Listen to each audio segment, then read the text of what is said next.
सदाशिव बाबा की जय, महाप्रभु श्री रामलाल जी महाराज की जय, आनंद कंद सदगुरुदेव स्वामी चंद्रमोहन जी भगवान की जय, श्री सिद्ध गुफा सवाई धाम की जय। जय गुरुदेव, जय श्री प्रभु जी की, राधे राधे, जय श्री कृष्ण, जय श्री कृष्ण।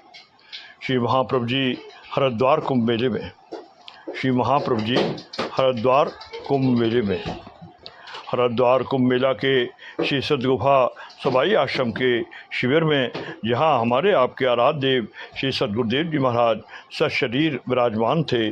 28 मार्च सन 1986 को रात के पिछले पहर आराध्य देव जी के लाडले बच्चे नागपुर निवासी बालक नागेंद्र को जब आराम से वो शिविर में सो रहा था, एक आवाज़ सुनाई दी।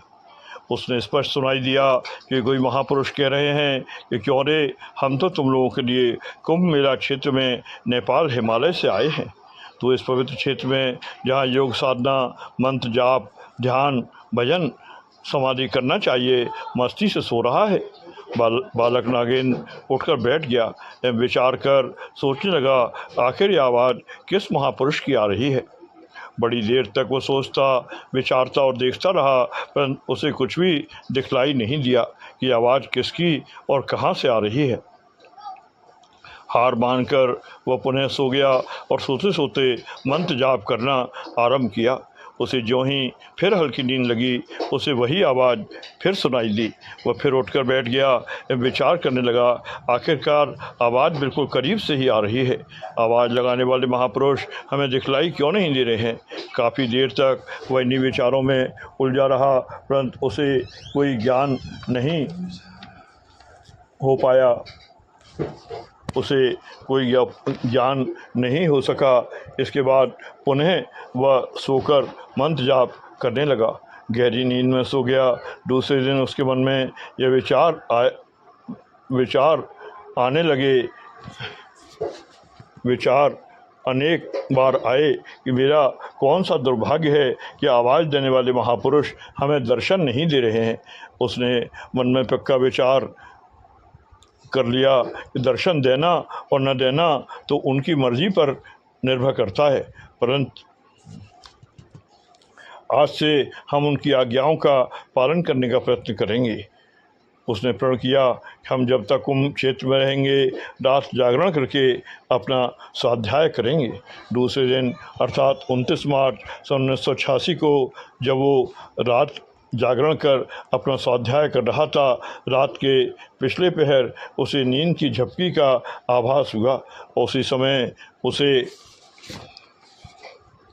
यह आकाशवाणी सुनाई दी, अरे नागेंद्र, ऋषिकेश की अमुक पहाड़ी पर चलो। यह आकाशवाणी सुनते ही वो पुनः सावधान मन होकर बैठ गया और सोचने लगा, महापुरुष का आदेश अमुक पहाड़ी पर चलने का है। वह सोचने लगा, आज्ञा देने वाले महापुरुष दिखलाई तो देते नहीं, अमुक पहाड़ी ऋषिकेश में किस तरफ है और वो कहाँ चला जाए तो कैसे चला जाए।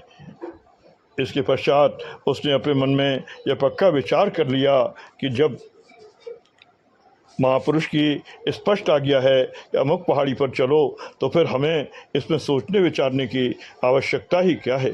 इस समय हमें अमुक पहाड़ी पर चलने के उद्देश्य से अपनी यात्रा आरंभ करनी चाहिए। और यही विचार कर उसने अपनी यात्रा आरंभ की। वो रात के पिछले पहर से ही पहाड़ी की तरफ चलना आरंभ किया।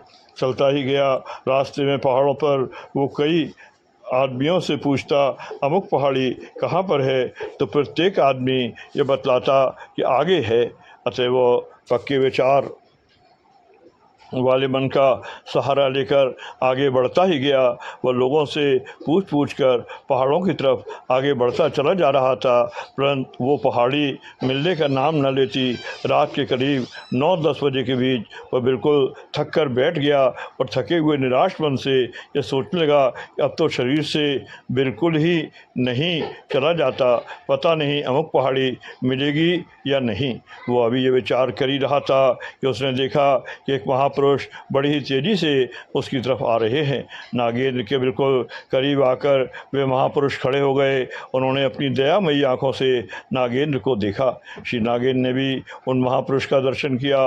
नागेंद्र ने स्पष्ट अपनी खुली आँखों से देखा, सामने उपस्थित महापुरुष का पूरा शरीर आध्यात्मिक तेज के प्रकाश से ओतप्रोत है एवं वे मंद मंद मुस्कुरा रहे हैं। उनकी कृपा दृष्टि पड़ते ही नागेंद्र की पूरी थकान दूर हो गई एवं उसके शरीर में नवस्फूर्ति आ गई।